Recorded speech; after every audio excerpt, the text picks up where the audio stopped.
Hello,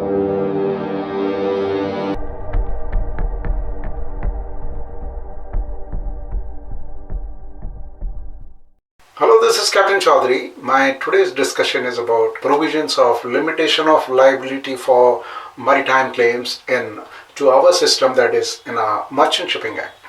As per section 162, ship owner or the salvor can limit the liability for the claims which I am going to tell you. What are the claims in respect of which the limitation of liability can be executed by the ship owner? As I always say that any legislation in respect of limitation of liability is always good for the ship owner. He does not have to pay the total damage unless the damage is caused recklessly. Okay, so ship owner and salvor are also responsible. I mean, if there are people for whose mistakes, default, act neglected, etc., the ship owner or the salvor, if they are responsible. I mean, this is called vicarious liability. Vicarious liability means somebody else has done the mistake, but you are responsible for the fault. So if the ship owner or salvor is responsible vicariously in respect of, the faults, default, or action, etc., of their subordinates, then they are also able to limit their liabilities. So the question is, what kind of claims can this tool called limitation of liability handle? Limitation of liability, as I always say, is a good tool with the ship owner. Like, he does not have to pay unlimited liability, provided he has not done the damage intentionally. So there are various kinds of examples which can be given. Suppose the ship goes to a port and damages the breakwater, jetty, crane there, or any infrastructure, basin, etc., or somebody is killed, whether from the ship or outside the ship, whether the person is under contract, is a servant of the ship, or otherwise. So all these kinds of damage the claims can be limited, provided two things are very, very important. The damage is connected with the operations of the ship or has happened on the ship.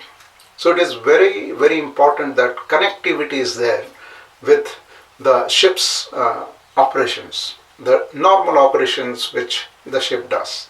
And same thing applies for the salvor also. So other kind of situation is when the damage is caused because of the delay.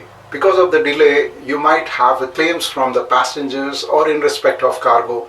So these kind of claims can be tackled with the LLMC.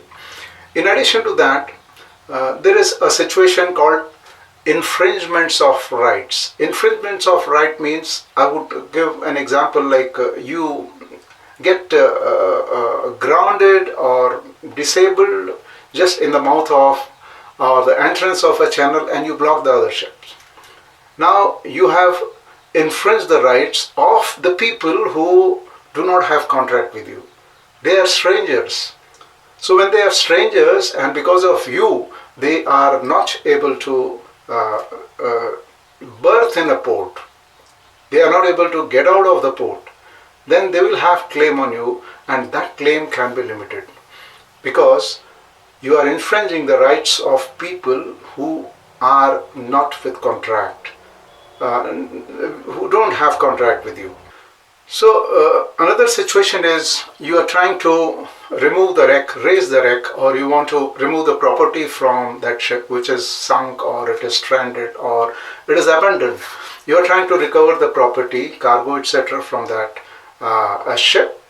Then whatever expenditure, whatever expenses you incur, that can be limited, provided you don't have contract with the salvor. If you have contract with the salvor in respect of removal of the property, etc., then those expenses cannot be limited, right? And another situation could be whether the ship is sunk or the ship is still afloat. You want to remove the cargo from that ship. So that kind of expenses, those kind of expenses are also limitable. You can limit those expenses. To understand the next situation, let us assume that there is a ship which is grounded or is in the danger of sinking, I'm just giving an example, and you have some kind of chemical or hazardous cargo or cargo that would pollute the sea, and then there are two types of people. One who can limit their liability, who are liable and they can limit the liability, and the other category is the people who are not liable. The people who are not liable, if they are trying to remove the cargo, they might have some benefit out of it, so they are arranging to remove the cargo. Then if they put up a claim to you, then you can limit the liability, because you as a person liable have right to limit your liability. So you can limit the liability when the claim comes from this person who is not liable. He has done some work to remove the cargo from the ship. Whereas if you arrange yourself with the salvor and you have a contract with the salvor, and the salvor asks you for his dues in respect of removal of the cargo, you cannot limit that particular claim. You will have to pay the salvage. As a general rule, the salvage cannot be limited. The general average contribution cannot be limited. Article 14, the special compensation which you have to pay, cannot be limited. Now let's talk about this section 168, which says that the ship owner can create a fund with the central government or the High Court. It is like, suppose the ship causes damage in a port, or there are some kind of claims which are likely to come, and ship owner feels that he can limit the liability. So in advance, it is preferred that the ship owner goes to the central government or the relevant High Court where the case is going to be instituted, and create a fund. Create a fund which is relevant to his ship. As you know that there are limits prescribed, and we follow the same limits internationally, which is followed in respect of the amendment to the 96 protocol, that is 2015 limits. We follow that for our foreign going vessels.